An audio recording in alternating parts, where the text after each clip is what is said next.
नमस्कार दोस्तों, मैं डॉक्टर विकास अग्रवाल और आज फिर आपके सामने एक टॉपिक लेके आया हूं जिसका एक पार्ट हमने लास्ट वीडियो में देखा, जो है resident and tax liability. Residence and tax liability, कैसे किसी इंडिविजुअल का रेजिडेंशियल स्टेटस डिसाइड होता है कि वो किस कैटेगरी के अंदर फॉल होता है।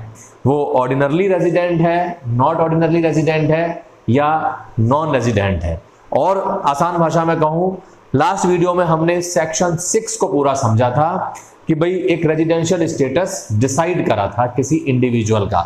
आज हम बात करेंगे इंसिडेंस ऑफ टैक्स की या स्कोप ऑफ टोटल इनकम की, कि उसे किस इनकम पर टैक्स देना है।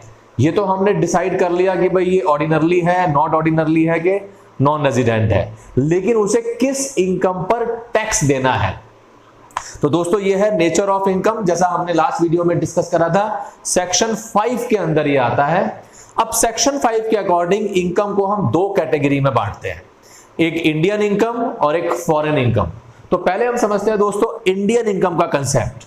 तो इंडियन इनकम का कंसेप्ट देखिए, ये कह रहा है इनकम रिसीव्ड इन इंडिया। देखिए हमने इनकम कहां पर रिसीव करी हो, इंडिया में, भले ही अर्न हमने कहीं पर भी करी हो, लेकिन अगर वो इंडिया में रिसीव हो रही है तो वो क्या कहलाएगी, इंडियन इनकम। दूसरी इनकम क्या है हमारी, इनकम एक्रूड और अराइज इन इंडिया, यानी उस इनकम के जनरेशन का सोर्स जो है वो क्या है, इंडिया है। दोनों ही कंडीशन में ये इनकम क्या है हमारी, इंडियन इनकम। और इंडियन इनकम किसके लिए टैक्सेबल होगी, टैक्सेबल फॉर ऑल। चाहे वो इनकम रिसीव इंडिया में हो रही हो, चाहे वो इनकम अराइज इंडिया में हो रही हो, टैक्सेबल फॉर ऑल, यानी all for 3 category of resident. चाहे वो ऑर्डिनरली रेजिडेंट हो, चाहे वो नॉट ऑर्डिनरली हो, चाहे वो नॉन रेजिडेंट हो, उसके लिए इंडिया की इनकम, चाहे इंडिया का सोर्स हो या इंडिया का रिसीविंग पॉइंट हो, वो टैक्सेबल होगी। दूसरी इनकम क्या है हमारी दोस्तों, फॉरेन इनकम। अब अगर फॉरेन इनकम की हम बात कर रहे हैं तो फॉरेन इनकम का कैलकुलेशन या टैक्सेशन पॉइंट निकालने के लिए हमें डिसाइड करना पड़ेगा उसका रेजिडेंशियल स्टेटस, कि भाई इसके लिए टैक्सेबल होगी, इसके लिए नहीं होगी। और ये मैं आपको एक चार्ट के माध्यम से समझाता हूं जिसमें आप दोनों इनकम का कंसेप्ट बहुत अच्छे से समझ जाओगे। दोस्तों इस चार्ट को समझने की कोशिश करेंगे और इस चार्ट के अंदर मैंने तीनों कैटेगरी के जो रेजिडेंट हैं उनकी इंडियन इनकम और फॉरेन इनकम का distribution on the basis of taxation, यानी टैक्सेशन पॉइंट ऑफ व्यू से उनका डिस्ट्रीब्यूशन मैंने यहां पर समझाया है। तो दोस्तों देखिए, इसमें मैंने इसको चार्ट को 4 पार्ट में डिवाइड करा है। पहला पार्ट हो गया हमारा इनकम, दूसरा ordinarily resident, not ordinarily resident और नॉन रेजिडेंट। तो सबसे पहले बात करते हैं इनकम 1, इनकम रिसीव्ड और deemed to be received in India. यानी इनकम हमको कहां पर रिसीव हो रही है दोस्तों, इंडिया में। अर्न कहीं भी करी हो इससे कोई मतलब नहीं है। देखिए यहां पर मैं बार बार कह रहा हूं, इनकम हमने कहां पर रिसीव करी है, इंडिया में, यानी वो हमारी कौन सी इनकम हो गई, इंडियन इनकम। तो Indian income is taxable for all, यानी वो सबके लिए क्या होगी, टैक्सेबल, चाहे वो किसी भी कैटेगरी का रेजिडेंट हो, तीनों के लिए क्या हो गई, टैक्सेबल। कौन सी इनकम दोस्तों, इंडियन इनकम जो हमने इंडिया में रिसीव करी है। अब दूसरा पॉइंट क्या है दोस्तों, देखिए इनकम एक्रूड और deemed to be accrued in India, यानी ये भी इंडियन इनकम है, यानी वो उस इनकम को हमने जनरेट कहां करा है, इंडिया में। दोस्तों ये समझने वाली बात है, इसको मैं और आसान भाषा में आपको समझाता हूं। तो इनकम एक्रूड और deemed to be accrued in India, that is also Indian income, यानी इट मींस इनकम जनरेट कहां पर हो रही है, सोर्स ऑफ इनकम कहां है, इंडिया। रिसीव वो कहीं पर भी हुई हो। फिर से बात समझे इस चीज को कि इंडियन इनकम का अर्निंग पॉइंट जो है वो क्या है, इंडिया है। That's why it is Indian income. तो ये किसके लिए टैक्सेबल होगी, देखिए दोस्तों तीनों प्रकार के रेजिडेंट्स के लिए, टैक्सेबल, टैक्सेबल एंड टैक्सेबल। यानी इनकम एक्रूड और deemed to be accrued in India whether received anywhere. इसको और आसान भाषा में समझिए कि भाई source in India received anywhere, यानी उस इनकम का सोर्स कहां पर है, इंडिया में है, और रिसीव वो कहीं भी हो सकती है। तो एक बात हमको समझ में आई इन दो इनकम्स को देख के कि Indian income is taxable for all. अगर हमारी इंडिया की इनकम है, चाहे इंडिया में सोर्स पॉइंट हो या इंडिया में रिसीविंग पॉइंट हो, वो सबके लिए क्या होगी, टैक्सेबल। अब हम आते हैं अपने थर्ड पॉइंट पे, दैट इज इनकम एक्रूड और अराइज आउटसाइड इंडिया और रिसीव्ड आउटसाइड इंडिया। यानी इनकम जनरेट कहां पर हुई है, आउटसाइड इंडिया में, इंडिया के बाहर, और रिसीव भी कहां पर हुई है, इंडिया के बाहर। इसको दोस्तों हम लोग 3 कैटेगरी की इनकम में बांटते हैं। थोड़ा यहां पर समझने वाली चीज है, आपको देखना है यहां पर कि भाई 3 तरह की इनकम वो क्या है, income from business controlled from India, यानी अगर वो कौन सी इनकम है, बिजनेस की इनकम है और कंट्रोल कहां से हो रहा है, वो बिजनेस इंडिया से। दूसरा प्रोफेशन, प्रोफेशन हम लोग जानते हैं, डॉक्टर, वकील, इंजीनियर, लॉयर, ये सब क्या है, प्रोफेशन। प्रोफेशन कहां पर सेटअप है, इंडिया में। और इसके अलावा अदर इनकम, ये कोई भी इनकम हो सकती है हमारी, लेकिन सोर्स पॉइंट क्या है उसका, वहां इंडिया के बाहर, और रिसीविंग पॉइंट क्या है, इंडिया के बाहर। इसलिए ये क्या है, हमारी फॉरेन इनकम। तो देखिए दोस्तों, ये ऑर्डिनरी रेजिडेंट के लिए क्या होगी, टैक्सेबल। बीच वाले को अभी छोड़ते हैं, नॉन रेजिडेंट के लिए क्या होगी,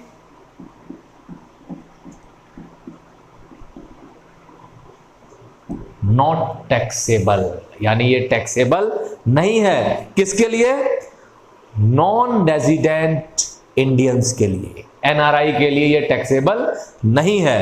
अब बात आती है सर कि भाई ये नॉट ऑर्डिनरी रेजिडेंट के लिए क्या होगा, नॉट ऑर्डिनरी रेजिडेंट के लिए क्या होगा, तो ये हमारा अगर बिजनेस इंडिया में सेटअप है, देखिए यहां पर प्रोफेशन इंडिया में सेटअप है या बिजनेस इंडिया में सेटअप है, तो ये क्या हो जाएगा, टैक्सेबल। किसके लिए भी, नॉट ऑर्डिनरली रेजिडेंट के लिए भी। और अगर वो अदर इनकम है, देखिए दोस्तों, अदर इनकम है तो वो रेजिडेंट के लिए क्या होगी, टैक्सेबल। नॉट ऑर्डिनरली के लिए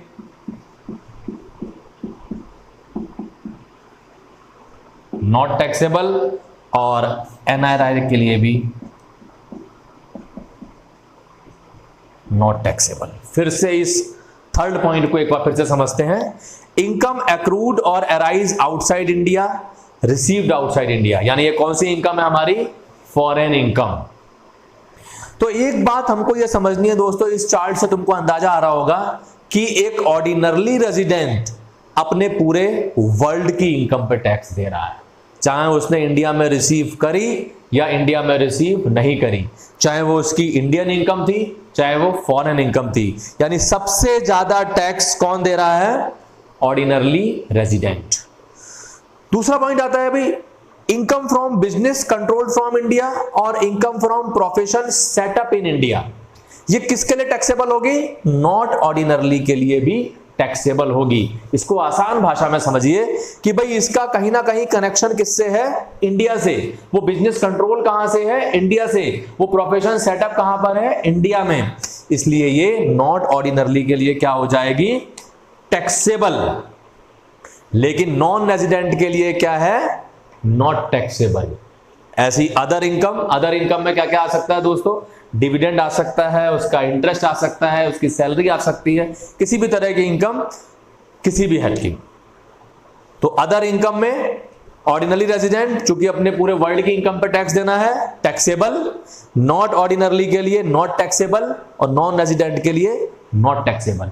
यानी नॉट ऑर्डिनरली अपनी फॉरेन इनकम पर भी टैक्स दे रहा है अगर वो बिजनेस इंडिया से कंट्रोल है या वो प्रोफेशन इंडिया में सेटअप है। अब दोस्तों फोर्थ पॉइंट, आपकी बुक में तो लगभग इनको 6 या 7 कैटेगरी में डिवाइड करा गया है, मैंने इसको समराइज करके आपको 4 पॉइंट में एक्सप्लेन करा है। देखिए, past untaxed foreign income later on remitted to India. अब देखिए, इसको यहां समझना जरूरी है। हम लोग प्रीवियस ईयर की इनकम पे टैक्स दे रहे हैं और असेसमेंट ईयर में टैक्स देना है। ये हम लोगों ने शुरू से पढ़ा हुआ है कि असेसमेंट ईयर में वी हैव टू पे टैक्स और प्रीवियस ईयर में हमको इनकम कैलकुलेट करनी है, यानी प्रीवियस ईयर की इनकम कैलकुलेट करनी है। तो यहां दोस्तों लिखा है पास्ट अनटैक्स्ड फॉरेन इनकम, यानी कोई फॉरेन इनकम है पहले की, प्रीवियस ईयर से पहले की इनकम है, वो इनकम हम इंडिया में इस साल ले आए। तो दोस्तों, ये इनकम किसी के लिए भी टैक्सेबल नहीं होगी। क्यों नहीं होगी? क्योंकि we are calculating of the income of previous year. हम किस ईयर की इनकम की बात कर रहे हैं? प्रीवियस ईयर की, और प्रीवियस ईयर से पहले की इनकम हमारे टैक्सेबल नहीं होगी। तो दोस्तों, इन चारों पॉइंट्स पे आपको ध्यान रखना है, और क्योंकि इसी पर बेस हमारे न्यूमेरिकल हम लोग आगे सॉल्व करेंगे। तो दोस्तों, थोड़ी सी न्यूमेरिकल प्रैक्टिस करते हैं। ये न्यूमेरिकल मैंने जो यहाँ रीजन में एक बुक चलती है, बहुत अच्छी बुक है, एच.सी. मेहरोत्रा की बुक से हम लोग 2 न्यूमेरिकल सॉल्व करेंगे इसके। तो पहला जो न्यूमेरिकल है वो है आपकी स्क्रीन पर आएगा, आप इसका स्क्रीनशॉट ले लीजिएगा, फिर उसके बाद उसे सॉल्व करेंगे। Shri Vivek Mohan has the following income during the financial year 2018-19। ये बुक में हो सकता है थोड़ा सा ईयर कुछ चेंज हो, लेकिन हम लोग बाकी क्वेश्चन का तरीका सेम है। तो देखिए, क्वेश्चन का फॉर्मेट कैसे बनता है। Computation of taxable income of mister Vivek Mohan, यानी जिस इंडिविजुअल की हम इनकम कैलकुलेट कर रहे हैं, computation of taxable income of mister Vivek Mohan. और वही 4 कॉलम हमने बना लिए, incomes, ordinarily resident, not ordinarily resident और non resident.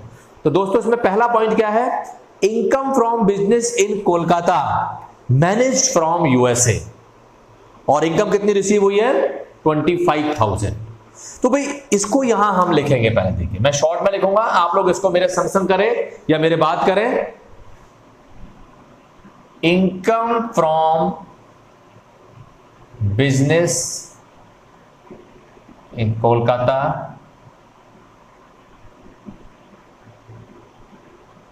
Managed from USA. तो देखिए दोस्तों, इसमें सोर्स क्या है? हमारी इनकम का जनरेशन सोर्स कहां है? बिजनेस कहां है? कोलकाता, यानी सोर्स इन इंडिया। तो हमें मालूम है, अगर किसी इनकम का सोर्स इंडिया होगा तो वो तीनों कैटेगरी के रेजिडेंट के लिए टैक्सेबल होगी। हमें कुछ नहीं करना है, तीनों में ये अमाउंट लिख देना है, 25,000, 25,000 एंड 25,000। बस हो गया। देखिए कितना आसान है। ऐसी सेकंड इनकम को देखेंगे हम, income from pension for services rendered in India received in London, यानी income from pension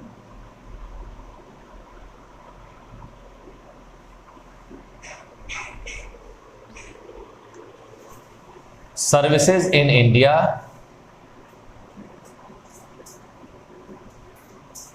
received in London. Same point, income का सोर्स कहां है? पेंशन कहां पर जनरेट हो रही है दोस्तों? इंडिया में। तो इंडिया में जनरेट हो रही है तो इंडियन इनकम है, इंडियन इनकम है तो तीनों के लिए क्या हो जाएगी? टैक्सेबल। कुछ सोचने की जरूरत नहीं है, सबसे आसानी से होने वाला न्यूमेरिकल और बहुत जल्दी होने वाला न्यूमेरिकल। ऐसे तीसरा पॉइंट देखिए, income from assets in Burma received in India. Income from assets in Burma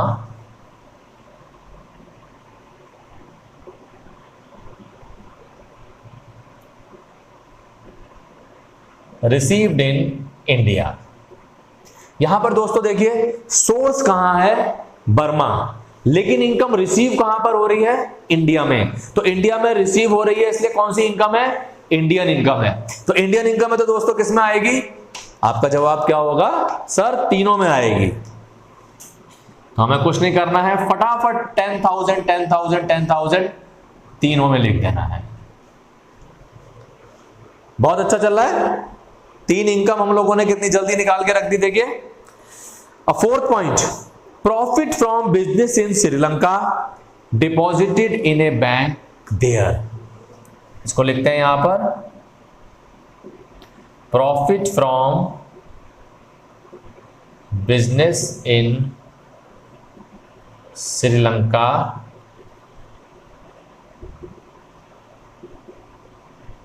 deposited there.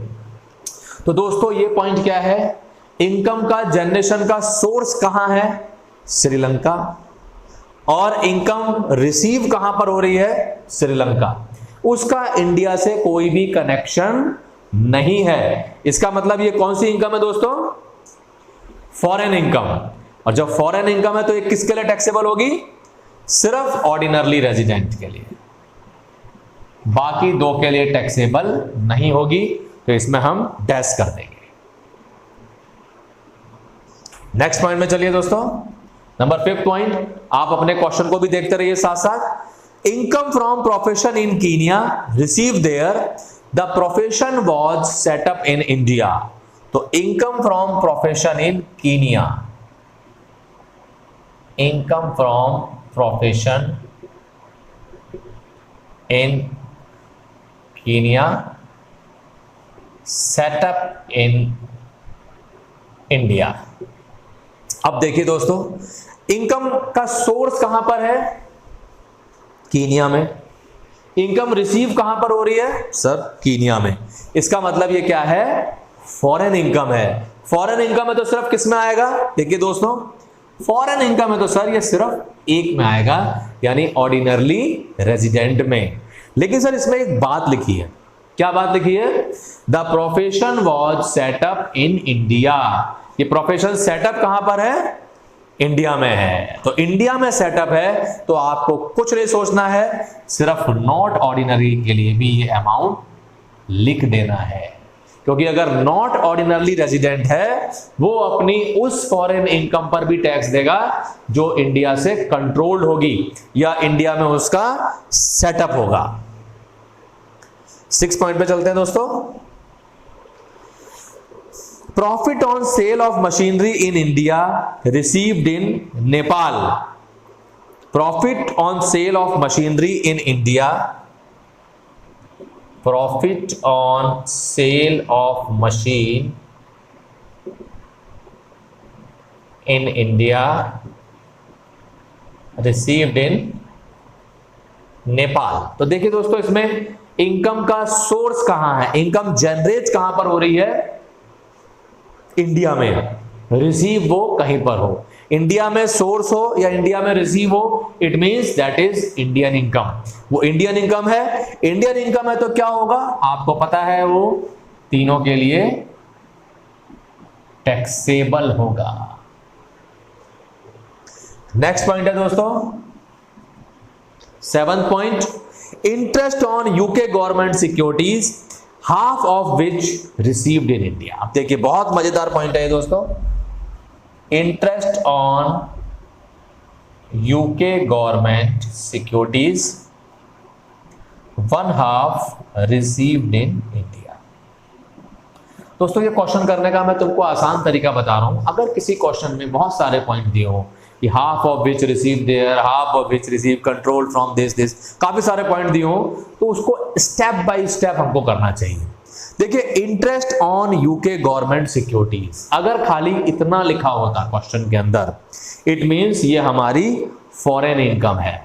Interest on UK government securities, और अगर फॉरेन इनकम है तो सिर्फ किसके लिए टैक्सेबल होगी, ये ऑर्डिनरली रेजिडेंट के लिए। तो हमने ऑर्डिनरली रेजिडेंट में 5000 लिख दिया, क्योंकि इसे तो भाई अपने पूरे वर्ल्ड की इनकम पर टैक्स देना है, इसे एग्जाम्पशन से कोई मतलब है नहीं। लेकिन क्वेश्चन के अंदर लिखा था half of which received in India, यानी उस यूके गवर्नमेंट सिक्योरिटी के इंटरेस्ट में से आधा हमको कहां पर रिसीव हुआ है, इंडिया में। यानी आधी इनकम कौन सी इनकम हो गई हमारी, वो इंडियन इनकम इंडिया में रिसीव हो गई। तो कुछ नहीं करना है हमको, इन दोनों के लिए हाफ हाफ टैक्सेबल हो जाएगा। देखिए दोस्तों, बहुत इंपॉर्टेंट चीज है ये। हाफ हमने इंडिया में रिसीव करी है, तो इंडिया में रिसीव होने की वजह से हाफ इनकम उसके लिए क्या हो गई, टैक्सेबल। और क्योंकि ये जो महाराज हैं ऑर्डिनरी रेजिडेंट, इन्हें अपने पूरे वर्ल्ड की इनकम पे टैक्स देना है, सारी इनकम पे टैक्स देना है, तो ये पूरा टैक्स दे रहे हैं। नेक्स्ट पॉइंट आया दोस्तों, untaxed income of previous year brought in India. Untaxed income of previous year brought into India, यानी कोई अनटैक्स इनकम थी ये पुरानी, और इस साल आप उसे इंडिया ले आए। तो मैंने आपको अभी अभी कंसेप्ट बताया कि हम लोग जिस प्रीवियस ईयर की बात कर रहे हैं उसी इनकम का कैलकुलेशन देखेंगे। पुरानी अनटैक्स्ड इनकम से हमारा कोई मतलब नहीं होगा, तो ये किसी के लिए भी टैक्सेबल नहीं होगी। दोस्तों, ये हमने सारे पॉइंट, आठों के आठों पॉइंट यहां पर लिख दिए, और लास्ट में करेंगे हम इसका टोटल। और देखिए टोटल हमारा आंसर क्या होगा, हम लोग क्या कैलकुलेट कर रहे हैं दोस्तों, कंप्यूटेशन ऑफ टैक्सेबल इनकम या टोटल इनकम।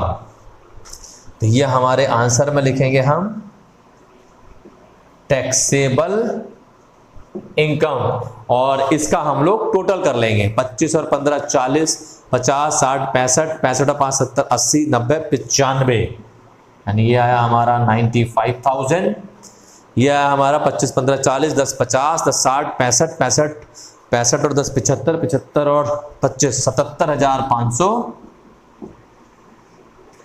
और ये आया हमारा 25 15 40, 10 50, 10 60 और 25 62,500। दोस्तों, ये हमारा आंसर हो गया तीनों का। इस तरह आपको न्यूमेरिकल परफॉर्म करने हैं, और सेम ऐसे ही देखिए यहां पर जिस तरह मैंने ये क्वेश्चन सॉल्व करा है, ऐसे ही आपको अपने एग्जाम में सॉल्व करना है। और दूसरी खास बात दोस्तों, खासकर अगर आपके एग्जाम में कोई न्यूमेरिकल आया है, तो कोई भी खास बात जो स्पेसिफाइड है, अब आप ध्यान से देखिए इस क्वेश्चन को, इस क्वेश्चन के अंदर स्पेसिफाइड क्या है। स्पेसिफाइड मेरे हिसाब से ये इनकम है जिसे हमने तीनों के लिए एग्जेम्प्ट करा है। तो तीनों के लिए एग्जेम्प्ट करा है, यानी कोई क्लिक हो रहा है कि हमने इसे एग्जेम्प्ट क्यों करा है, तो हम इसका वर्किंग नोट लगाएंगे। देखिए दोस्तों, कोई भी न्यूमेरिकल हम कर रहे हैं, और खासकर इनकम टैक्स में, तो सबसे ज्यादा रिक्वायर्ड चीज जो है वो क्या होती है, वर्किंग नोट। तो हमें वर्किंग नोट क्या लिखाना है, जो मैंने आपको पॉइंट लिखाया है या जो मैं आपको समझा रहा हूं कि untaxed income of previous years brought into India या remitted to India is not taxable for any type of resident, because in previous year it would not be taxable. इस तरह अपने हिसाब से कोई भी वर्किंग नोट लगाना है। और आगे भी मैं इनकम टैक्स में आपसे ये खास बात कहूंगा कि भाई इनकम टैक्स का कोई भी न्यूमेरिकल आप कर रहे हैं और कोई भी चीज आपको अलग यूनिक लग रही है, उसका वर्किंग नोट जरूर लगाइए। तो नेक्स्ट न्यूमेरिकल हम लोग स्टार्ट करते हैं, इसको आप लोग नोट करिए। और अगर कोई भी चीज आपको न्यूमेरिकल में समझ में नहीं आई हो तो मुझे कमेंट करके तुरंत पूछिए।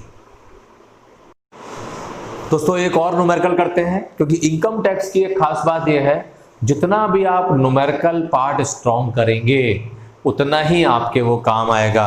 और इनकम टैक्स जैसे जैसे आप न्यूमेरिकल करते जाएंगे वैसे वैसे आपको इंटरेस्टिंग लगने लगेगा। तो दोस्तों, न्यूमेरिकल अटेम्प्ट करना बहुत जरूरी है। तो ये न्यूमेरिकल मैंने कोई HC मेहरोत्रा की बुक से लिया गया है, एग्जाम्पल नंबर 13 आपकी स्क्रीन पे आ रहा है, आप उसका स्क्रीनशॉट ले लीजिए, फिर उसको सॉल्व करेंगे। ठीक है, तो देखिए दोस्तों, first point, interest on England development bond 1/5 received in India. Interest on England development bond 1/5 received in India. तो देखो दोस्तों, जब भी क्वेश्चन के अंदर एक पॉइंट के संग संग कोई दूसरा पॉइंट भी दिया हुआ हो तो उसको टुकड़ों में तोड़ के करो। सबसे आसान तरीका इससे आसान तरीका कोई नहीं हो सकता। तो interest on England development bond, अगर सिर्फ इतना ही लिखा होता क्वेश्चन के अंदर, इट मींस ये हमारी फॉरेन इनकम है, क्योंकि सोर्स भी इसका फॉरेन में है और रिसीविंग का चूंकि कोई स्पष्ट इंफॉर्मेशन नहीं है तो रिसीविंग पॉइंट भी कहां पर है, फॉरेन में। तो कितने रुपए इन्होंने बताया है, 50,000। तो ऑर्डिनरली रेजिडेंट के लिए 50,000 क्या होगा, टैक्सेबल, अगर सिर्फ इतना ही लिखा होता। लेकिन इन्होंने तो एक और पॉइंट जोड़ दिया इसके अंदर कि भाई 1/5 रिसीव्ड इन इंडिया, यानी जो टोटल इनकम है उसका 1/5 कहां पे रिसीव होता है, इंडिया में। यानी 1/5 इनकम फॉरेन इनकम से कन्वर्ट होकर क्या बन गई, इंडियन इनकम। और जैसे ही वो इंडियन इनकम बनी वो इन दोनों के लिए भी टैक्सेबल हो गई। यानी इन दोनों के लिए कितना कितना पोर्शन, 10,000 एंड 10,000 टैक्सेबल हो गई।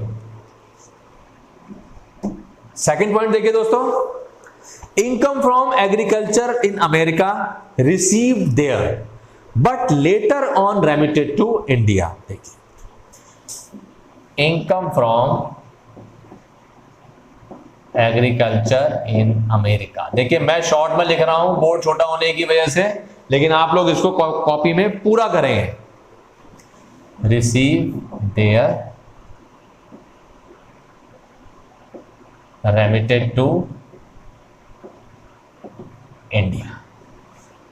इसके अंदर भी देखिए कई सारे पॉइंट हैं और इनको स्टेप बाय स्टेप हम लोग करेंगे। तो income from agriculture in America received there, यानी ये हमारी कौन सी इनकम है दोस्तों, सोर्स इसका अमेरिका है, रिसीव भी वहां हो रही है, यानी कौन सी इनकम है, ये फॉरेन इनकम है। और फॉरेन एग्रीकल्चर इनकम क्या होती है, टैक्सेबल। तो किसके लिए टैक्सेबल होगी, फॉरेन इनकम है तो ऑर्डिनरली रेजिडेंट के लिए। लेकिन इन्होंने एक पेच फांसा यहां पर, देखिए क्या पेच है वो, later on remitted to India. अब ये रेमिटेड सर क्या वर्ड आ गया नया। रेमिटेड का मतलब होता है बच्चों कि हमने एक इनकम एक जगह पर जनरेट करी और रिसीव करी, ये हो गया उसका रिसीविंग पॉइंट। लेकिन बाद में इसको यहां से उठा के हमने यहां रख दिया। तो जब ये रेमिटेड वर्ड आता है ये हमारे लिए बिल्कुल इंपॉर्टेंट नहीं है, क्योंकि रिसीविंग पॉइंट की बात हो रही है। रिसीविंग पॉइंट मतलब first time receive, first time हमने कहां पे रिसीव करी है income, income from agriculture in America receive there, America में ही रिसीव करी है। It means by the origin, origin से वो इनकम क्या है, फॉरेन इनकम है। और फॉरेन इनकम सिर्फ किसके लिए टैक्सेबल होगी, ऑर्डिनरली रेजिडेंट के लिए, यानी बाकी दो के लिए ये टैक्सेबल नहीं होगी। तो रेमिटेड वर्ड हमारे लिए इंपॉर्टेंट नहीं है। तीसरा पॉइंट देखिए दोस्तों,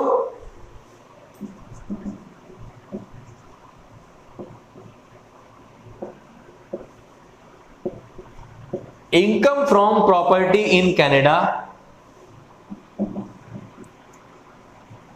रिसीव आउटसाइड इंडिया। अब आपको समझ में आने लगा होगा कि ये इंडियन इनकम है कि फॉरेन इनकम है। तो क्लियर लिखा है income from house property in Canada received outside India. तो received outside India, source out of India and receive out of India, यानी ये क्या है, हमारी फॉरेन इनकम है। और फॉरेन इनकम सिर्फ किसके लिए टैक्सेबल होगी दोस्तों, ऑर्डिनरली रेजिडेंट के लिए, बाकी दो के लिए टैक्सेबल नहीं होगी। Fourth point is income earned from business in Uganda which is controlled from Delhi. देखिए बहुत अच्छा पॉइंट है ये, income from business in Uganda controlled from Delhi and 25,000 received in India. अब इसके अंदर इन्होंने काफी सारे पॉइंट डाल दिए, लेकिन हमको घबराना नहीं है। मैंने आपको एक आसान तरीका बताया, टुकड़ों में क्वेश्चन को करना है, टुकड़ों में पॉइंट को करना है। तो सबसे पहले income from business in Uganda, अगर सिर्फ इतना ही लिखा होता क्वेश्चन के अंदर, इट मींस ये हमारी फॉरेन इनकम है।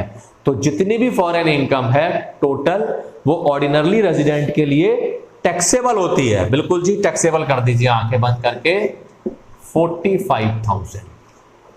45,000 हमने टैक्सेबल कर दिया। अगला आगे गए तो हमें क्या मिला? This business is controlled from Delhi, यानी ये बिजनेस कहां से कंट्रोल हो रहा है? दिल्ली से। तो दिल्ली से कंट्रोल होने की वजह से ये नॉट ऑर्डिनरली के लिए भी टैक्सेबल हो जाएगा। और आगे बढ़े तो तीसरा पॉइंट और मिला, 25,000 रिसीव्ड इन इंडिया, यानी जो 45,000 की टोटल इनकम फॉरेन इनकम थी उसमें से 25,000 कहां पर रिसीव करा हमने? इंडिया में। इट मींस 25,000 की इनकम तो कौन सी इनकम हो गई? Indian income. और जैसे ही वो इंडियन इनकम बनी, तो इंडियन इनकम होने की वजह से वो नॉन रेजिडेंट के लिए भी टैक्सेबल हो गई। देखो दोस्तों, एक बार फिर से मैं तुमको समझाता हूं। इस क्वेश्चन के अंदर 3 तरह के पॉइंट मिक्स हैं, तो उसको स्टेप बाय स्टेप करिए। Income from business in Uganda, foreign income किसके लिए टैक्सेबल होगी? सर, ऑर्डिनरी रेजिडेंट के लिए टैक्सेबल होगी, लिख दिया। This business is control from Delhi, India से कंट्रोल है, किसके लिए टैक्सेबल होगी? नॉट ऑर्डिनरली के लिए टैक्सेबल होगी। तीसरा पॉइंट और मिला, 25,000 रिसीव्ड इन इंडिया, तो ये 25,000 कौन सी इनकम बन गई दोस्तों?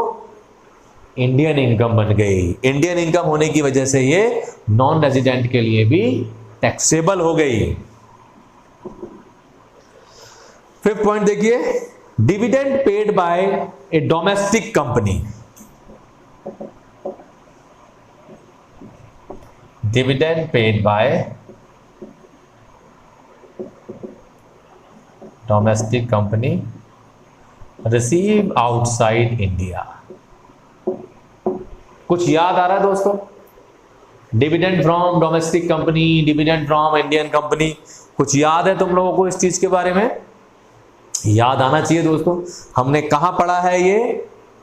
एग्जेम्पशन फ्रॉम टैक्स, जो हमने इसका पूरा टॉपिक कवर करा था, कहां पढ़ा है हमने? एग्जेम्पशन फ्रॉम टैक्स में। और कैसे पढ़ा है? हाँ सर, याद आ गया हमको कि dividend receive from a domestic company और Indian company is exempt from tax under section 1034। तुरंत दिमाग में क्लिक हुआ।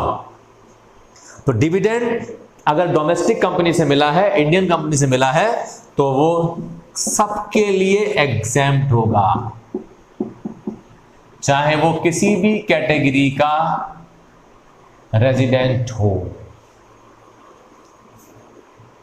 नेक्स्ट पॉइंट क्या है दोस्तों? देखिए number 6, untaxed profit of last years brought to India in previous year. Untaxed profit of last year, मैं इसे शॉर्ट में लिख रहा हूं, आप समझ जाएंगे। अनटैक्स्ड पास्ट प्रॉफिट, ये किसी के लिए भी टैक्सेबल नहीं होगा, यानी इस पर कोई भी टैक्स नहीं देगा। अब दोस्तों एक बात आपसे पूछता हूं, डिविडेंड को भी हमें नील करना था, लेकिन इसमें हमने लिखा है एग्जेम्प्ट। ये अनटैक्स पास्ट प्रॉफिट था, इसको हमने करा नील। ऐसा क्यों?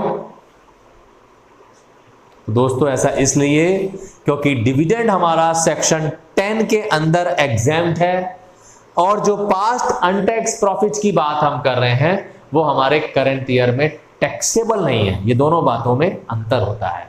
और साथ में दोस्तों ध्यान रखना है, ये जो दो बातें आपको एकदम स्ट्राइक कर रही हैं, इनके लिए हमें क्या लगाना है? Working note. बार बार मैं ये कहूंगा दोस्तों, वर्किंग नोट का इनकम टैक्स में बहुत ध्यान रखना है। कोई भी चीज जो आपको स्ट्राइक करे, अपने मन से आपको एक वर्किंग नोट लगाना है अपने वर्ड्स में। जैसे यहां हम बताएंगे कि भाई डिविडेंड, आप लिख दीजिए वर्किंग नोट में, वर्किंग नोट हेडिंग डालिए, लिखिए dividend paid by domestic company और Indian company is exempt under section 1034। ये हो गया working note. Past untaxed profit is not taxable during the relevant या करंट प्रीवियस ईयर। ये क्या है आपका? Working note. बहुत से स्टूडेंट मुझसे पूछते हैं सर वर्किंग नोट लगाना नहीं आता हमें, तो जो मैं आपको बताता जा रहा हूं अपने आसान शब्दों में, वही आपके लिए वर्किंग नोट है, और वो आपको क्या करेगा? एक्स्ट्रा मार्क्स दिलाएगा। अगर आप यूनिवर्सिटीज के पेपर दे रहे हैं, वही वर्किंग नोट आपको फुल मार्क्स दिलाने में हेल्प करेगा। चलिए नेक्स्ट पॉइंट देखते हैं दोस्तों। Profit from A business in Chennai which is controlled from London. Profit from business in Chennai control from London. मैं शॉर्ट में लिख रहा हूं, आप इसे पूरा लिख लेना। तो profit from business in Chennai, source कहां है? चेन्नई यानी इंडिया में। तो ये कौन सी इनकम है दोस्तों? इंडियन इनकम है। कंट्रोल चाहे कहीं से हो रहा हो, हमें इससे कोई मतलब नहीं है। कितने रुपए?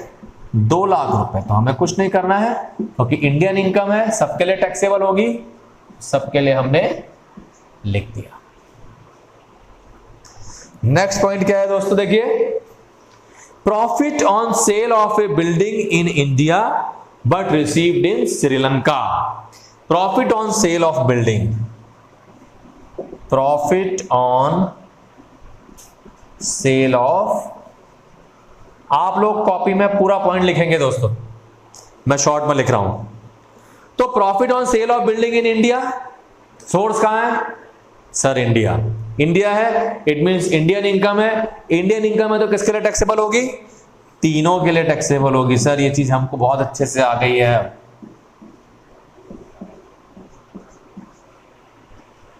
और कोई पॉइंट? नहीं सर, बस ये सारे पॉइंट हो गए। अब हमें क्या करना है? इसका टोटल लगाना है बस। और टोटल लगा के लिखना क्या है हमको?